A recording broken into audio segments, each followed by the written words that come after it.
ನಮಸ್ಕಾರ ಎಲ್ಲರಿಗೂ ನಮ್ಮ ಚಾನಲ್ಗೆ ಸ್ವಾಗತ. ಇವತ್ತು ನಾನು ಮನೆಯಲ್ಲೇ ತುಂಬ ಸುಲಭವಾಗಿ ಬನ್ ಮಸ್ಕ ಜೊತೆ ರುಚಿಯಾದ ಬಿಸಿ ಬಿಸಿ ಬಾದಾಮ್ ಮಿಲ್ಕ್ ಹೇಗೆ ಮಾಡೋದು ಅಂತ ತೋರಿಸ್ತೀನಿ. ಈ ಕಾಂಬಿನೇಷನ್ ಸಂಜೆ ಸಮಯಕ್ಕೆ ಸೂಪರ್ ಆಗಿರುತ್ತದೆ. ಹಾಗಾದರೆ ವಿಡಿಯೋನ ಶುರು ಮಾಡೋಣ. ಮೊದಲು ನಾನಿಲ್ಲಿ ಅರ್ಧ ಲೀಟರ್ ಹಾಲು ತೊಗೊಂಡಿದ್ದೀನಿ. ಸ್ವಲ್ಪ ಬಾದಾಮನ್ನ ಸಿಪ್ಪೆ ತೆಗೆದಿಟ್ಕೊಂಡಿದ್ದೀನಿ. ಅದನ್ನು ಮಿಕ್ಸಿ ಜಾರ್ಗೆ ಹಾಕ್ಕೊಳ್ತಾ ಇದ್ದೀನಿ. ಸ್ವಲ್ಪ ಕೇಸರಿನ ಹಾಕ್ಕೊಳ್ತಾ ಇದ್ದೀನಿ. ಹಾಕ್ಕೊಂಡು ಇದನ್ನು ಪೌಡ್ರ್ ಮಾಡ್ಕೊಳ್ತಾ ಇದ್ದೀನಿ. ಪೌಡ್ರ್ ಮಾಡ್ಕೊಂಡಾದ್ಮೇಲೆ ಇದಕ್ಕೆ ರುಚಿಗೆ ಎಷ್ಟು ಬೇಕೋ ಅಷ್ಟು ಸಕ್ಕರೆ ಹಾಕ್ಕೊಳ್ತಾ ಇದ್ದೀನಿ. ಸಕ್ಕರೆ ಹಾಕ್ಕೊಂಡು ತಿರ್ಗಾ ಒಂದ್ಸರಿ ಶುಗರನ್ನೆಲ್ಲ ಪೌಡ್ರ್ ಮಾಡ್ಕೊಳ್ತಾ ಇದ್ದೀನಿ. ಹಾಲನ್ನ ಇವಾಗ ಕಾಯಕ್ಕೆ ಇಟ್ಕೊಳ್ತಾ ಇದ್ದೀನಿ. ಹಾಲು ಕುದಿ ಬಂದಮೇಲೆ ಇದಕ್ಕೆ ನಾನು ಪೌಡ್ರ್ ಮಾಡಿಟ್ಕೊಂಡಿರೋ ಸಕ್ಕರೆ ಬಾದಾಮಿ ಹಾಕಿ ಪೌಡ್ರ್ ಮಾಡಿಟ್ಕೊಂಡಿರೋ ಪೌಡ್ರನ್ನ ಇವಾಗ ಹಾಕ್ತಾ ಇದ್ದೀನಿ. ಹಾಕ್ಕೊಂಡು ಅದನ್ನು ಕುದಿ ಬರುವವರೆಗೂ ಸ್ಪೂನಿಂದ ತಿರುಗಿಸ್ಕೋಬೇಕು. ಕುದಿ ಬಂದಮೇಲೆ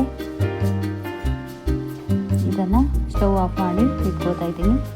ಸ್ವಲ್ಪ ಆರಕ್ಕೆ ಬಿಡ್ತಾ ಇದ್ದೀನಿ. ತುಂಬ ಬಿಸಿಯಾಗಿರುತ್ತೆ. ಸ್ವಲ್ಪ ಆರಿದ ಮೇಲೆ ಥಿಕ್ನೆಸ್ ಬರುತ್ತೆ ಹಾಲು, ಅದಕ್ಕೋಸ್ಕರ ಸ್ವಲ್ಪ ಆರಕ್ಕೆ ಬಿಡ್ತಾ ಇದ್ದೀನಿ. ಅದಾದಮೇಲೆ ನಾನಿಲ್ಲಿ ಒಂದು ಬನ್ ತೊಗೊಂಡಿದ್ದೀನಿ.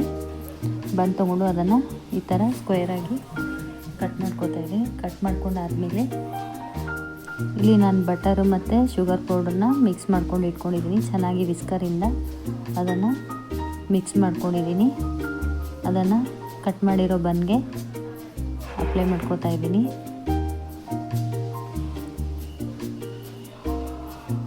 ಆದಮೇಲೆ ಅದನ್ನು ಬೌಲ್ಗೆ ಹಾಕ್ಕೊಳ್ತಾ ಇದ್ದೀನಿ. ಬನ್ನ ಹಾಕ್ಕೊಂಡು ಬಾದಾಮ್ ಹಾಲನ್ನ ಬನ್ ಮೇಲೆ ಹಾಕ್ಕೊಳ್ತಾ ಇದ್ದೀನಿ. ಬಿಸಿ ಬಿಸಿ ಹಾಲು ಹಾಕ್ಕೊಂಡ್ರೆ ತುಂಬ ಚೆನ್ನಾಗಿರುತ್ತೆ. ಮಸ್ಕಾ ಬನ್ ವಿತ್ ಬಾದಾಮ್ ಹಾಟ್ ಮಿಲ್ಕ್ ಮನೇಲೇ ಟ್ರೈ ಮಾಡಿದ್ದೀನಿ. ತುಂಬ ಚೆನ್ನಾಗಿರುತ್ತೆ ಟೇಸ್ಟು. ಸಾಯಂಕಾಲ ಟೀ ಕಾಫಿ ಬದಲು ಇದೊಂದು ಸರಿ ಟ್ರೈ ಮಾಡ್ಬೋದು. ವಿಡಿಯೋ ಇಷ್ಟ ಆದರೆ ಲೈಕ್, ಶೇರ್, ಸಬ್ಸ್ಕ್ರೈಬ್ ಮಾಡಿ. Thank you.